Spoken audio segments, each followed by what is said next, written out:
రేసిన కూడా రేపు కారి పండగ దాడు ముత్తెమ్మలిటి కాడ కుప్ప చెప్పినా పొయ్యి ఎత్తుకోండిరా అంతలోపు నన్ను చేరి వేస్తా. నేనా అది రేపే హైదరాబాద్ పోతుండా.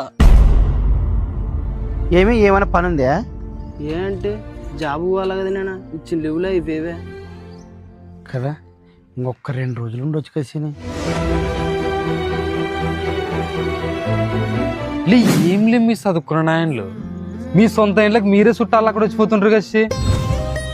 ఏంటిలే మనకి హైదరాబాదు బెంగళూరులో అవసరమా? ఈడే ఉండూరులో ఉండి యాదో పని చేసుకుంటా మీ అమ్మ నాన్న సాయంత్రం ఫ్రెండ్స్తో ఉంటే చాలదా? అవుగొచ్చిని ఈడే ఏదో చిన్న పని చూసుకో, మా కళ్ళ ముందరన్న ఉంటావు. నా నీడే ఉంటే నీ కళ్ళ ముందర ఉంటానేమో. నీకేమైనా కష్టం వచ్చి నన్ను తీర్చలేను కదా నేనా. నాకు కూడా ఉంటుంది నేనా ఉండాలని, కానీ మనకుండే అప్పులకి తప్పదు.